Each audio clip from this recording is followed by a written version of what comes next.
Bienvenidos a Lexcusiones, un podcast creado para dialogar sobre la pasión por el derecho, la justicia, la lucha contra la violencia y la promoción del libre pensamiento. Muy buenos días a todos, bienvenidos a esta nueva edición de Lexcusiones. El día de hoy vamos a tener al profesor David Orrego. Él es abogado, doctor en Derecho, catedrático en la Universidad de Antioquia, también creador del podcast Kelsen Sin Corbata. El día de hoy precisamente tenemos como tema el de este autor tan importante para nosotros en nuestra disciplina, que es Kelsen, un poco a partir de las siguientes reflexiones. Es de los primeros autores que nosotros conocemos en el pregrado de Derecho, pero también es como uno de los grandes cocos de la carrera. También creo que es uno de los grandes incomprendidos dentro de nuestra disciplina.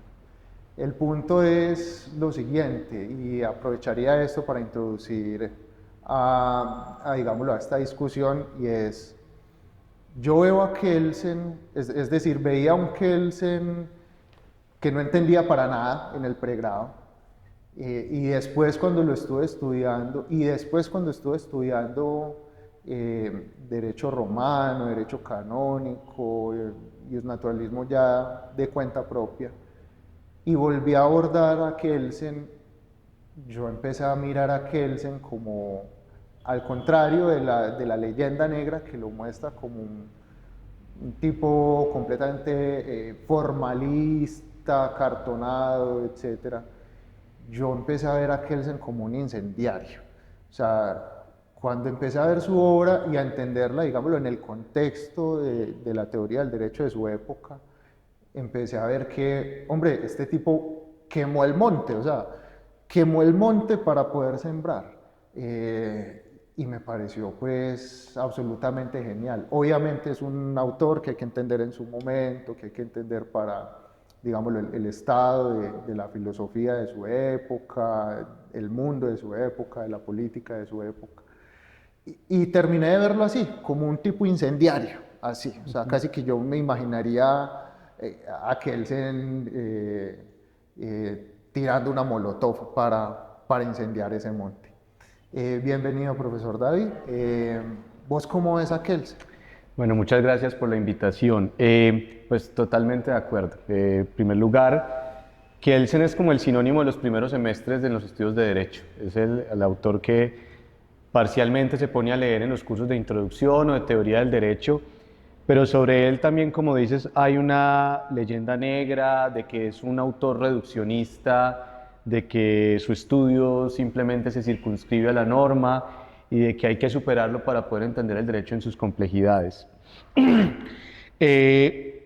Yo creo que Kelsen es un autor que aún no hemos superado y sobre el que tenemos que volver siempre. Primero porque creo que ninguna teoría del derecho puede empezar sin Kelsen, ¿cierto? Tanto los positivistas posteriores a Kelsen como Hart, o digamos ese iusnaturalismo un poco que surge en el marco de la posguerra, de la segunda posguerra, todos tienen que partir de Kelsen, ¿sí? Y en segundo lugar, el valor de Kelsen también radica en el potencial crítico que hay en su teoría, ¿sí?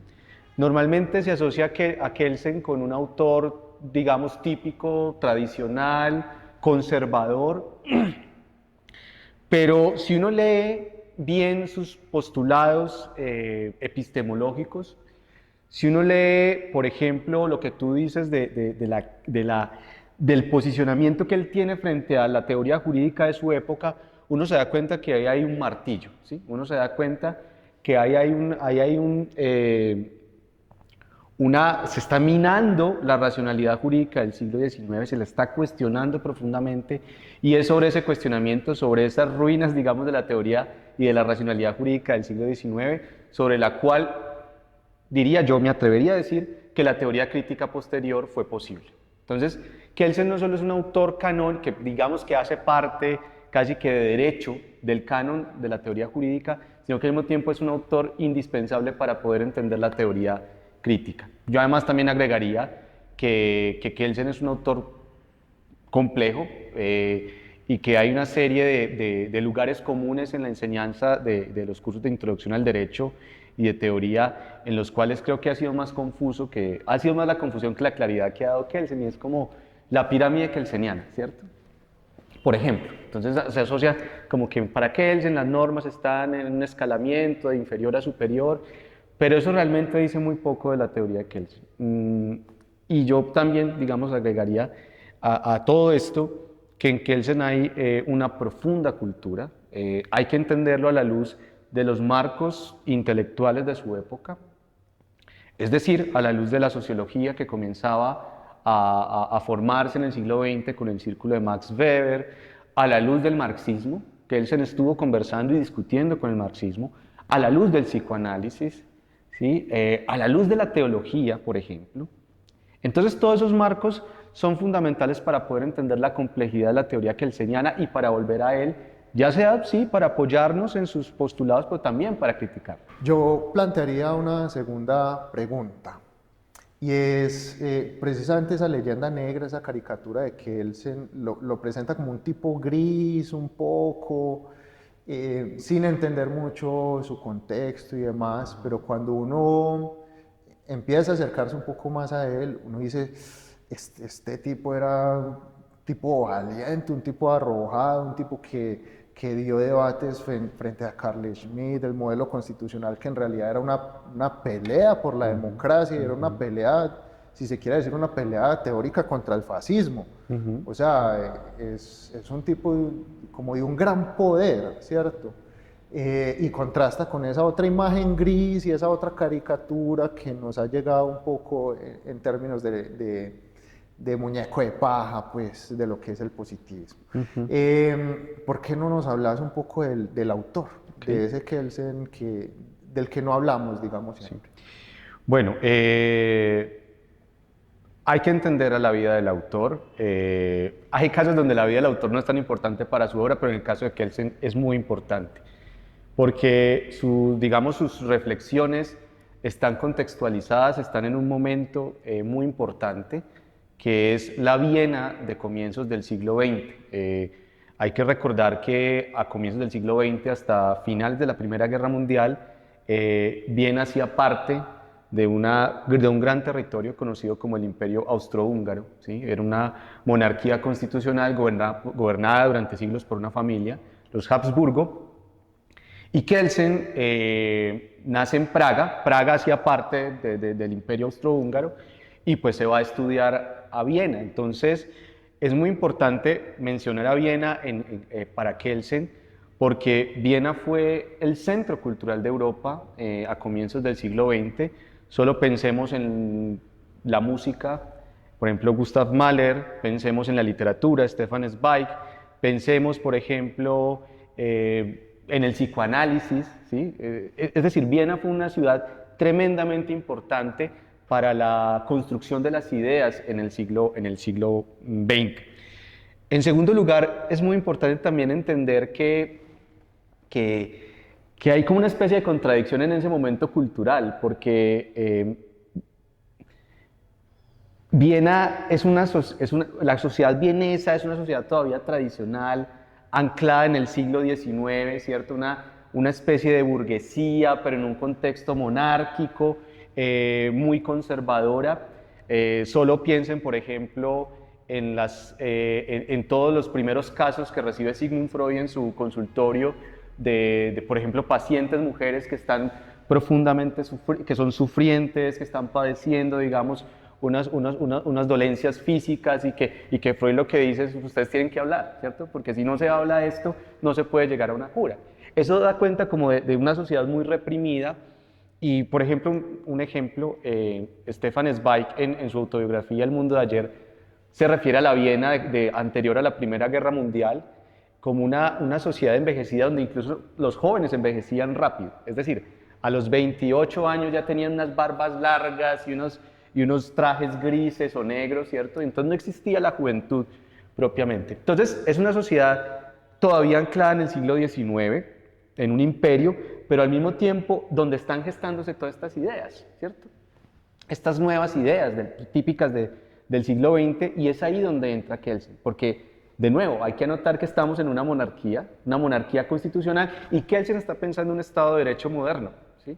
Entonces piensen en un Estado todavía incluso teocrático, con un poder sagrado de los reyes, y Kelsen pensando en una teoría a partir del derecho positivo. Entonces, lo que a uno hoy en día le puede parecer algo tradicional, pasado de moda, lo que sea, para ese momento va a ser muy importante. Entonces yo creo que hay que entender a Kelsen en la Viena de comienzos del siglo XX, por un lado. Por otro lado, como vos decís, hay que pensar también a Kelsen en el contexto de la primera posguerra y del ascenso del totalitarismo, del ascenso de los fascismos, y que su teoría tiene mucho sentido en una disputa política, ¿sí? En una disputa política por el Estado, en una disputa política por el poder, ¿cierto? Ese debate de quién debe, por ejemplo, el debate de quién debe ser el defensor de la Constitución no es simplemente un debate intelectual, es todo un debate político en el marco de quién debe proteger el Estado de Derecho, ¿cierto? Entonces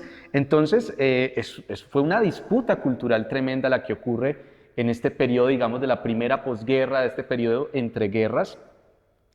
Y yo creo que el tercer elemento en el cual debemos entender a Kelsen es en su calidad de exiliado, ¿sí?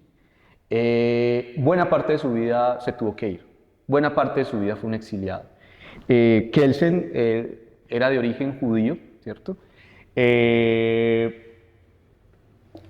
digamos, además viene de una clase media, pero una clase media no pudiente, ¿sí? Una clase media con dificultades económicas, que no le permite a él estudiar las cosas que él quería, filosofía, literatura, y opta por el derecho y termina siendo, digamos, ejerciendo la carrera porque tenía que sostener a su familia. Su padre muere, entonces él le toca, digamos, asumir responsabilidades económicas con su familia.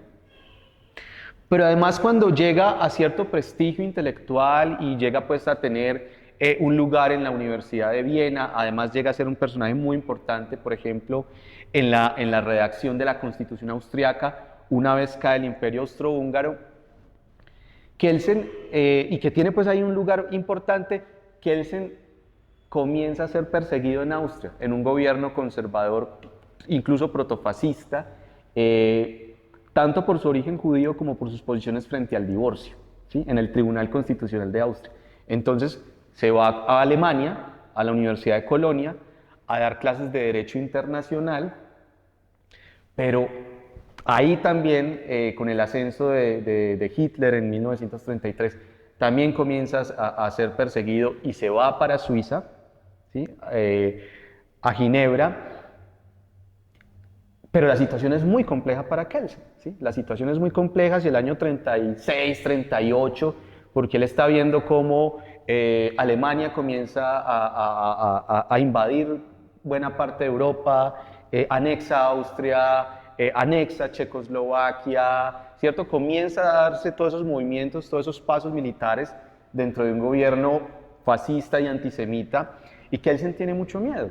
Entonces hay un artículo que se publicó hace poco de un profesor brasileño en el que se publican parte de las cartas que le escribe Kelsen a Roscoe Pound, quien era un personaje muy importante dentro de la Academia Jurídica Norteamericana, había sido durante 20 años el decano de la Universidad de Harvard, y Kelsen le escribe, y en las cartas se denota el desespero de Kelsen pidiéndole trabajo a Roscoe Pound, una posibilidad de tener una plaza en los Estados Unidos, porque él ve que no tiene futuro en donde está, en Europa, ¿cierto? Que corre peligro él, la vida de sus hijos y de sus hijas y de su esposa. Entonces, piensen también en el drama de un hombre ya llegando a los 60 años. Uno creería que a los 60 años pues ya hay un recorrido, ya hay unas estabilidades en términos laborales y existenciales, y le toca empezar de cero en los Estados Unidos. Entonces miren que toda esta teoría está conversando con un contexto de peligro, ¿sí? Y que de alguna manera Kelsen piensa la democracia como un lugar donde él pueda vivir, ¿sí? Como un judío, ¿sí? En una sociedad, digamos, en una sociedad libre. Entonces, por eso, como vos decís bien, la biografía de Kelsen es tremendamente importante para entender sus postulados. Yo agregaría otra pregunta. digámoslo ya pasando de la biografía, perdón, de Kelsen a la obra de Kelsen. Y tiene que ver con algo que Tarelo llama la gran división, ¿cierto? Esa gran división la conocemos en términos conceptuales entre los lenguajes descriptivos y prescriptivos, ¿cierto? Y en el derecho es eso, la división entre el describir y el prescribir, la falacia naturalista, ser y deber ser, bueno, hay distintas formas de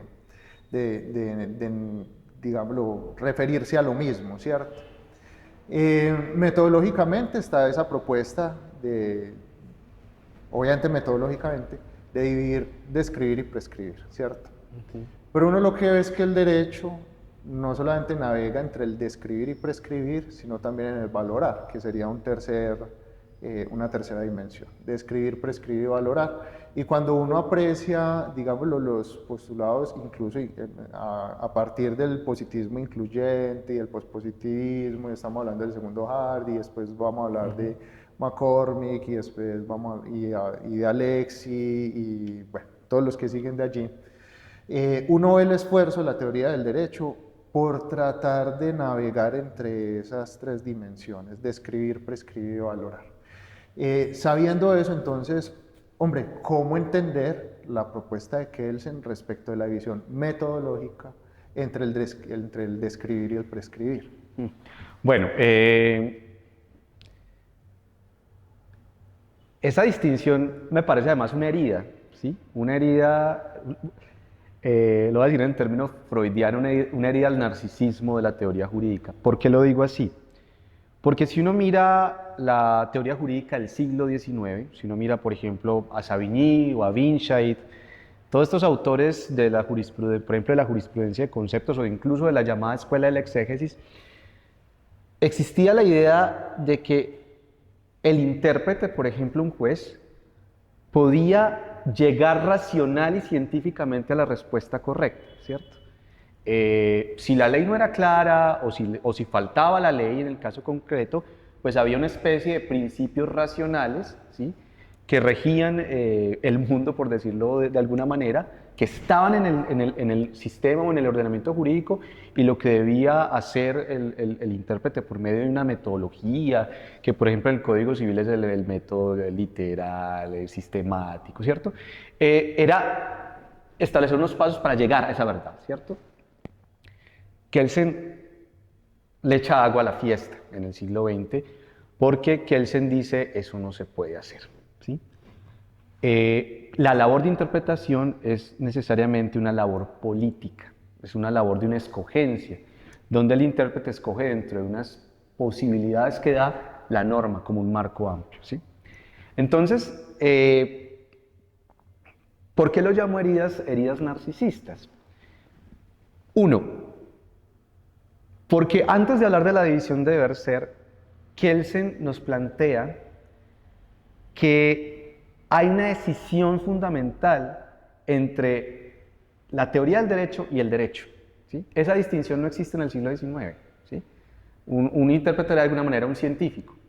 Kelsen dice, no, una cosa es una cosa y otra cosa es otra cosa, ¿cierto? Es decir, una cosa es el mundo del lenguaje jurídico, el mundo de los operadores, el mundo de los jueces, de los abogados, y otra cosa es el mundo de la teoría del derecho que quiere comprender ese fenómeno, ¿sí? Entonces, la ciencia del derecho para Kelsen, curiosamente uno piensa que Kelsen tiene una idea de la ciencia, pues, digamos, absoluta. No, para Kelsen la ciencia es mucho más modesta, es simplemente lo que nos permite comprender ese fenómeno, ¿sí? Describir ese fenómeno. El otro aspecto de la valoración, el otro aspecto de la construcción de argumentos para llegar a una respuesta más o menos objetiva y más o menos justa es un problema de la ideología de los juristas y de su política jurídica. Entonces creo que esa decisión me parece a mí fundamental para poder entender a Kelsen. En ese sentido, lo que se llama la pureza ha sido muy mal entendido porque se asocia la pureza con que el derecho es puro. No, el derecho no es puro. El derecho está lleno de ideologías, de creencias, de representaciones de todo tipo, ¿sí? Además de poder, de relaciones de poder. Lo que es puro, lo que intenta ser puro, es el método, ¿sí? El método en el que se pueda distinguir entre la teoría y el derecho. Eso por un lado.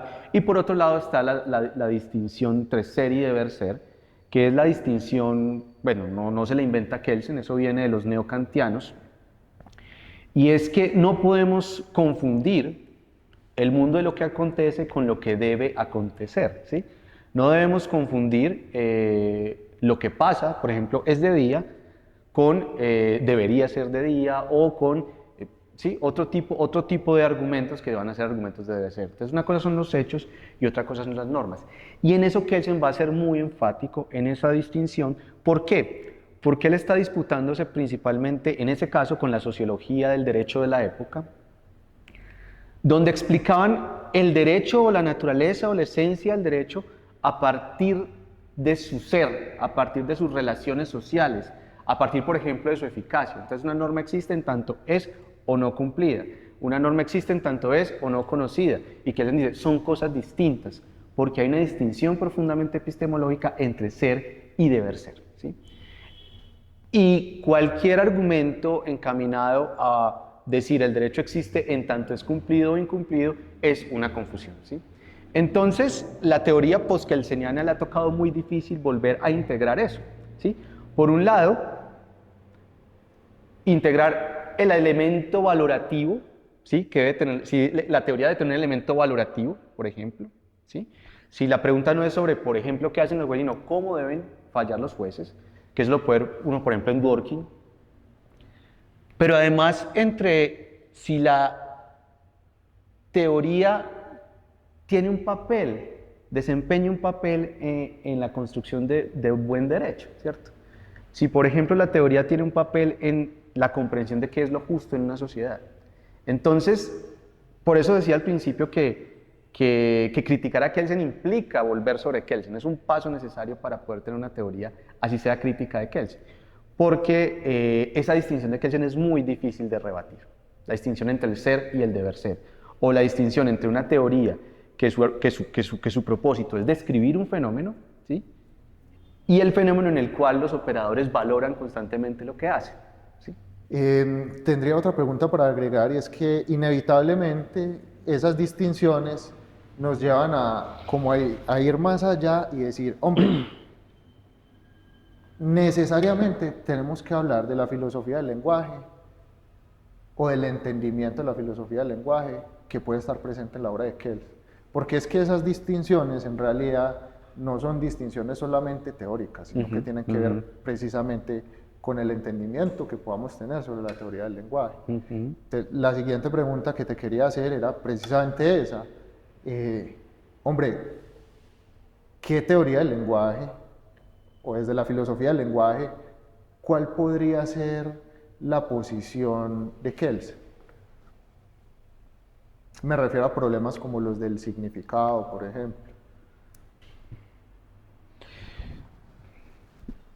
Bueno, hay una serie de trabajos, bueno, dos cositas como para llegar a la pregunta, y es que en Kelsen, a ver, esa distinción entre normas y hechos tan importante en su obra es para decir que el derecho es un fenómeno normativo, ¿sí? Es una experiencia normativa, como lo llamaría en algún momento Bobbio, pero la labor de la teoría del derecho es describir esas normas, ¿sí?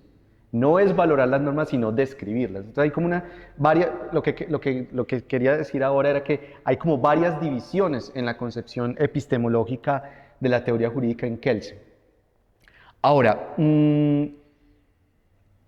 he visto, digamos, y en parte lo que he estado últimamente escribiendo es sobre eso, una relación entre Kelsen con alguien que tal vez él no conoció, pero que son contemporáneos, que es Ferdinand de Saussure, este lingüista suizo, del cual conocemos solo un texto, que es el curso de Lingüística General, que fueron unas lecciones que publicaron sus estudiantes, lo volvieron libro, y entre un montón de cosas que dice Saussure, pues hay una distinción muy importante, que es entre significante y significado, entendiendo por significado la imagen mental que se tiene a partir de una palabra, de una asociación, y por otro lado, la imagen acústica, que son algo así, es más complejo, pero las letras que componen una palabra, ¿cierto? Entonces, para Saussure, los significados y los significantes no tienen una relación necesaria, ¿sí? No tienen una relación natural, sino que un significado depende de la cadena de significantes que hay en un contexto determinado, ¿cierto? ¿Esto por qué es importante para entender a Kelsen?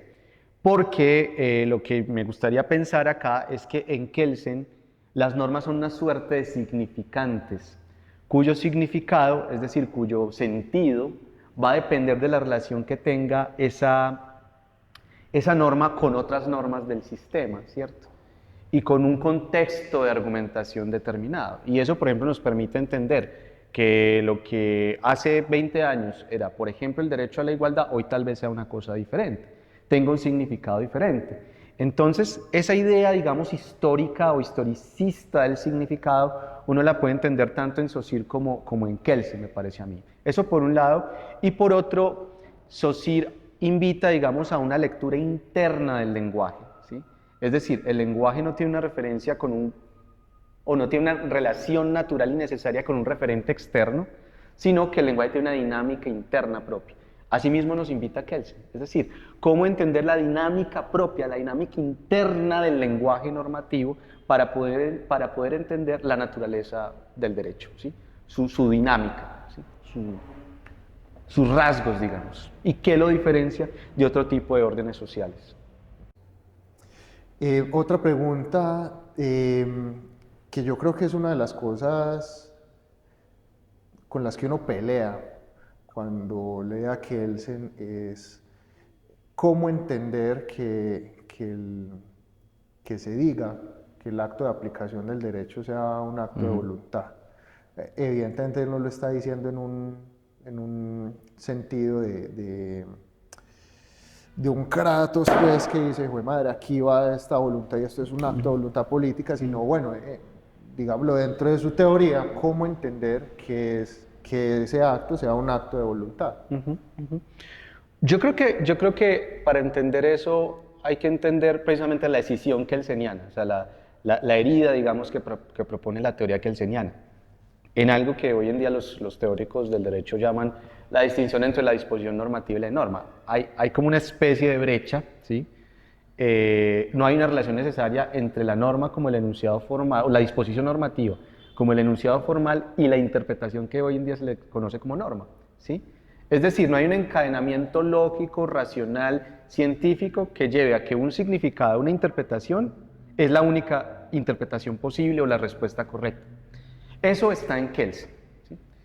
Porque es lo que nos plantea, solo para leer las poquitas páginas del capítulo dedicado a la interpretación en su teoría pura del derecho, él nos plantea que el intérprete no hace un encadenamiento lógico y científico, ¿sí?, para llegar al significado de la norma, sino que dentro de la norma ubica una serie de posibilidades. La norma es una especie de marco formal, en el cual usted puede ubicar una serie de opciones, de posibilidades. ¿Y qué le toca hacer al intérprete? Pues escoger. Y esa escogencia ya es un acto de voluntad. Esa escogencia no se motiva por una especie de razonamiento lógico necesario, sino por una elección, por una decisión. En ese sentido, ese acto de voluntad es en sí mismo un acto político, ¿sí?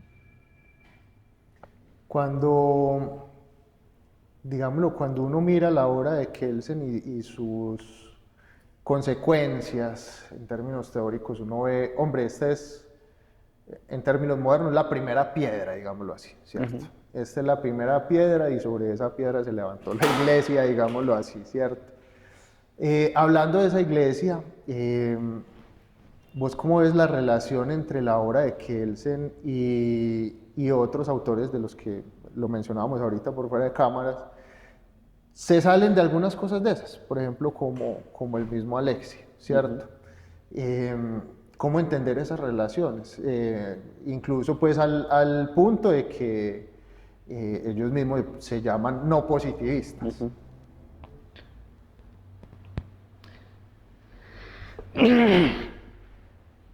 A ver, creo que aquí voy a tomar partido por Kelsen. Okay. Entonces, esa es la idea. Esa es la idea, sí. Aquí voy a tomar partido por Kelsen, porque precisamente estas distinciones en el marco de la teoría jurídica kelseniana tienen como propósito no ceder ante la tentación de la ideología. Somos seres completamente ideológicos, estamos atravesados por la ideología, nuestra forma de pensar, de hablar, nuestros afectos, etc. Para Kelsen la ciencia es la posibilidad de poder trascender y mirar con cierta distancia nuestro ser ideológico, ¿sí? En ese sentido, la manera de poder construir una teoría del derecho para Kelsen es vía formalización, es entendiendo que el derecho es un modelo formal. Es una distinción formal, es una distinción analítica, no es que sea ontológica. Sí, no está en el mundo. No está en el mundo, exactamente. Entonces, en ese sentido, Kelsen plantea, mire, es que si no hacemos esta distinción, no vamos a poder entender el derecho como un fenómeno complejo en nuestras sociedades, porque al pertenecer también a ese fenómeno, al estar en ese lugar, al ser sujetos de derecho, pues también nos atraviesan y participamos de sus ideologías. Entonces, ese punto de vista externo, incluso tal vez no lo puede ver en Kelsen antes que en Hart, ese punto de vista externo es un distanciamiento necesario, ¿sí? Necesario. Yo me atrevería a decir que no es apolítico, porque si uno lee también teoría pura del derecho, hay una apuesta por entender la independencia y la autonomía de la ciencia frente al poder. Entonces, si uno no hace esa distinción, no solo va a incurrir en una confusión epistemológica, sino también en un peligro político, ¿sí? Porque termina cediendo ante las fundamentaciones que el mismo poder hace del derecho, para legitimar el derecho. Entonces, ese distanciamiento es muy necesario. Y cuando entonces volvemos a estos autores pospositivistas o no positivistas, digamos que se distancian de la posición kelseniana, necesariamente vuelven a confundir entre ser y deber ser. Es decir, y necesariamente van a confundir, por ejemplo, entre la teoría del derecho y la dogmática, entre, por ejemplo, el comprender un fenómeno y el participar en él, entre, por ejemplo, aclarar un concepto, pero también aclarar un concepto para que el intérprete haga mejor su trabajo. Todo eso parte de esa confusión que Kelsen había querido combatir a comienzos del siglo XX. ¿Sí? Entonces, por eso es muy difícil, y con esto pues no quiero decir que Kelsen sea irrebatible, pero es muy difícil, digamos, plantear, o más bien superar el positivismo kelseniano sin incurrir en esas confusiones. ¿Sí? El precio a pagar. El precio a pagar. Sería, digámoslo de esta manera, no solamente las confusiones, sino el precio de tener que asumir la construcción de una metodología diferente. ¿Vos cómo ves en ese sentido lo que metodológicamente nos ha traído, digamos, la obra post-kelseniana respecto de la inclusión de algunos criterios valorativos, como digamos, los criterios fundacionales o rectores de la actividad judicial, ¿cierto? Y bueno, y del derecho también. De nuevo tomaré posición aquí, y yo creo que hay una confusión epistemológica, volvemos a la confusión epistemológica, porque entonces no es muy claro el jurista, el operador jurídico de quien toma distancia para comprender el fenómeno. Volvemos a esa confusión. Y un poco me viene a la cabeza lo que dice Paul Kahn.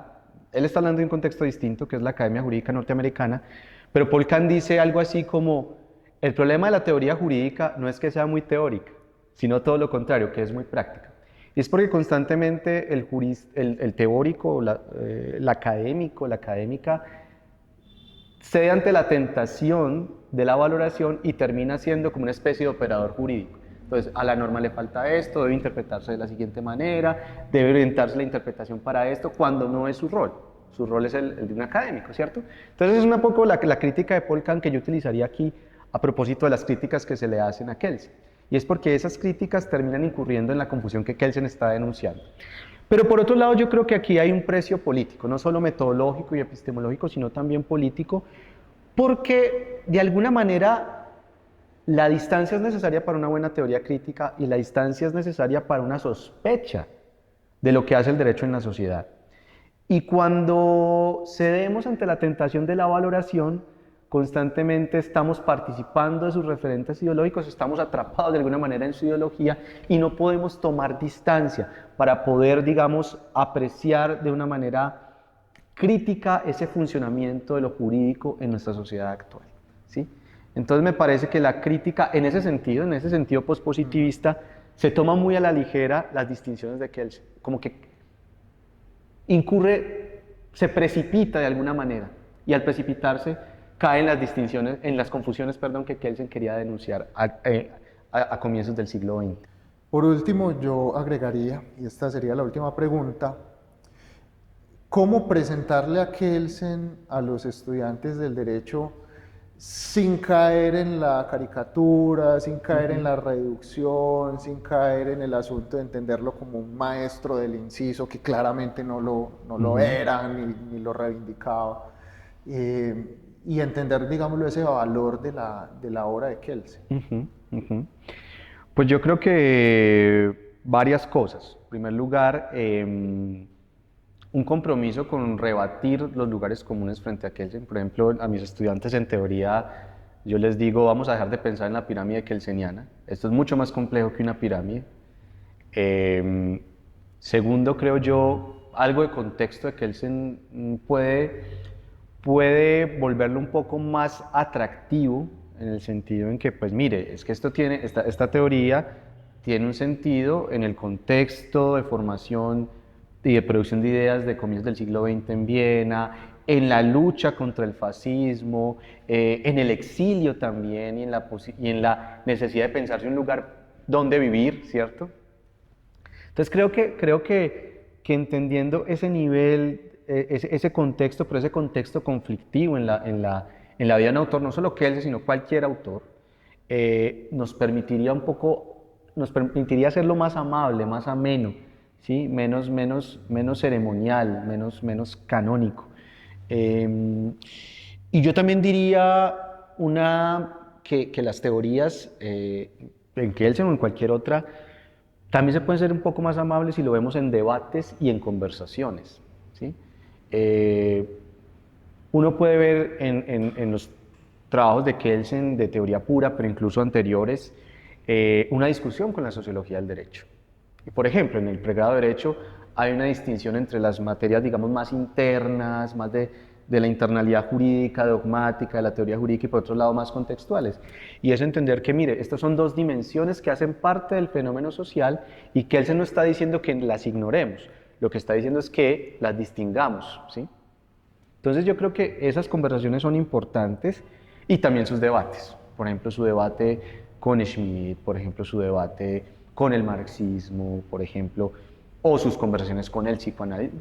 No sé, de pronto, viéndolo digamos en esa complejidad, nos permite poner más luces sobre el autor y poner un poquito más de color a algo que se ha visto como gris en la teoría jurídica. Yo alguna vez le escuchaba, y con esto cierro, a alguien hablando de Kelsen para presentarlo en palabras bien coloquiales, bien paisas.